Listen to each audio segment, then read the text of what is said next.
Eh? Guys, you all need to hear this latest thing right now.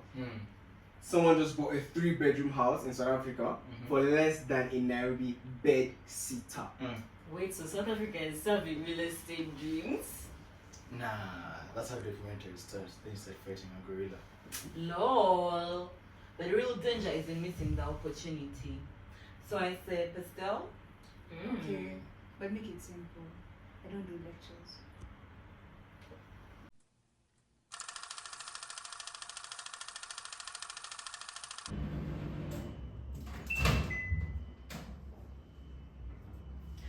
Politically, South Africa has a stable democracy, although it experiences some tension, like corruption cases, unfavorable policy changes. For example, the land reforms. I mean, we all remember the Boer situation.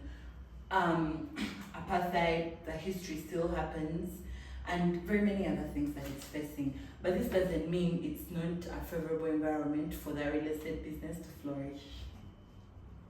Economically, it's one of the strongest economies in Africa, but very uneven. Lots of issues like unemployment, especially for youths like us, and issues like load shedding. But in the real estate sector, it's doing really well, especially in urban centers like Johannesburg and Cape Town. Interesting. Legally, black economic empowerment laws exist, but the system allows investors who play fair. There are property rights which are strong, but debates on land expropriation cause some uncertainty.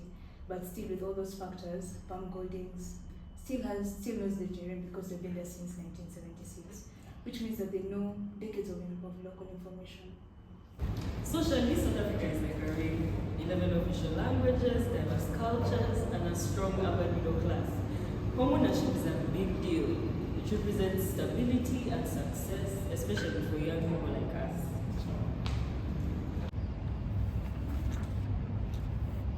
You know, environmentally, palm golding has been facing its own challenges. Some of the challenges is like the climate change and the water shortage. But you know, there is a way to solve these things. So they have been investing in eco-friendly homes and having solar systems that help to generate electricity even without, just from having the solar itself.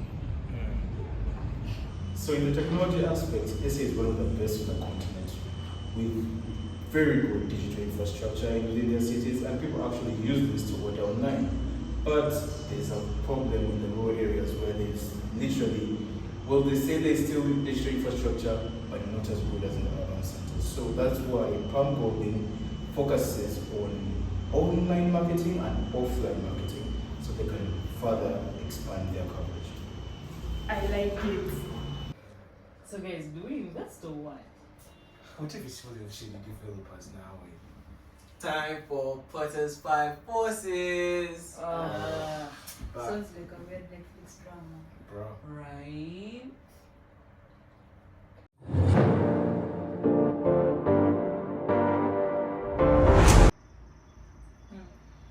So guys, the tea is rivalry among competitors is intense. There are tons of real estate agents out there. But then, Palm Golding has maintained its dominance over the luxury market because it has really good tech. They have international reach, like they have offices everywhere, and they train really, really well. What do you guys know about new entrants? But for new entrants, the barriers are not low, mostly because of online platforms. But things like trust, reputation, they're still valuable, especially for high transactions. And that's where Palm Holdings is dominating. So with the beginning pool of buyers, I think information has played a critical role in this because everybody has social media, TikTok, Twitter, everything. So you can see your friend's high-rise apartment or oceanfront property. So now that puts the emphasis on Palm Golding to actually offer world-class services to the market on the supplier side. So let me tell you about the supplier side. So you see the suppliers, their power is actually really need. But as much as Palm Holding is going to rely on their contractors and their agents, the brand actually gives them a leverage. So if they need things like materials, they got it. If they need things like contractors, they also got it. And in terms of training, they have like training sessions where they ensure that the quality of the things they're going to produce Top notch. What about substitutes? I would say for substitutes, you can rent, you can invest in crypto, or you can move back in with your mom. Just saying. But let's all be honest. We all want to live in a high rise. We want to live in an apartment that has the best view. That's just it. Oh my god, no, let's be serious. Guys, I really think this palm golden thing is as solid. I mean, you can invest in real estate and actually get money from it. Because what do you think? Where did it come from? Looking for homes in South Africa? Well, I'm your guy. I've got vineyards, city lofts, and beach mansions. What listings? Well, over 300 branches all over the world. And What? we've got quite the reputation ever since 1976. Can I pay using crypto? Come on, Dave. This ain't the metaverse. Cut the show. I'm done. Take me off.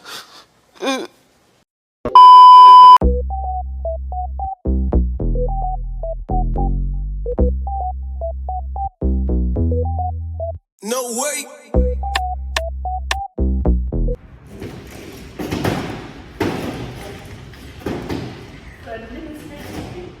Their legal systems make sense. Investors just have to research.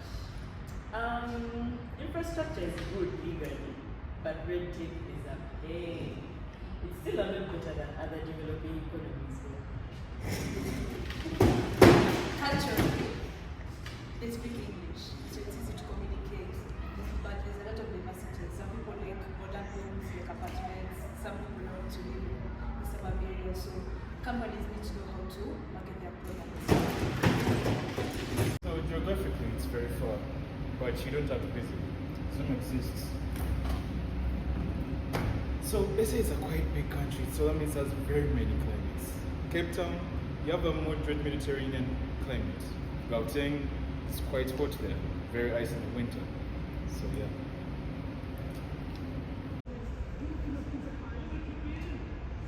Economically, the middle class is still growing. I mean, more people equals more demand for housing. Although there is a huge income gap, but with all the development in urbanization and sustainable living, the trend is growing. So, are we investing? It's got some risk though. But I mean, real estate is always a long game. Palm Golden is a perfect pick. Just say. I say yes. Plus, it could be a good visit. Oh, only if you guys don't make me come on this good Wi-Fi. Say, I'm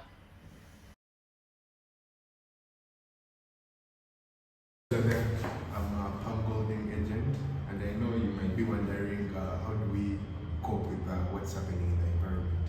Me personally, I tend to want to engage with what's out there. I want to know what's happening, what's changing in the economy, politics, that kind of stuff.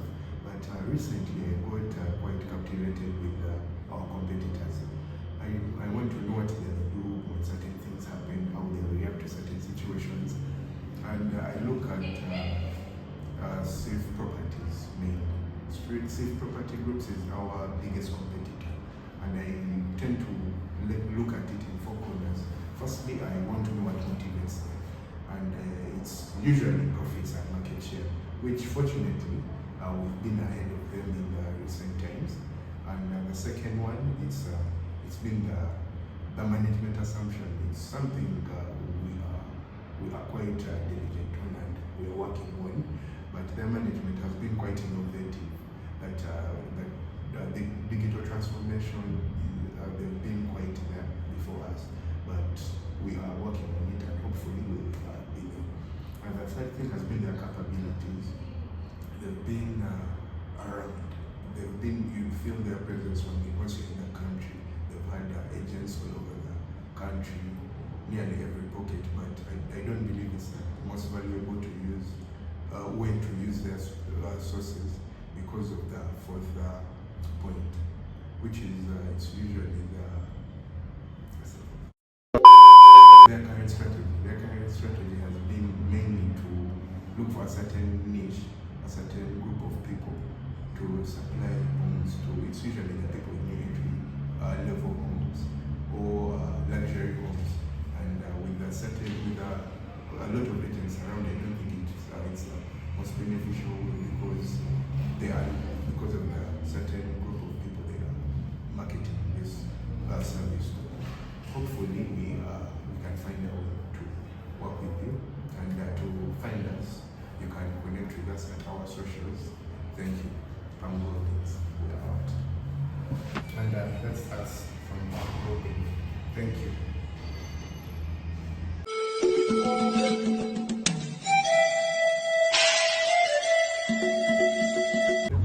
So technical. Come on, this is the first one.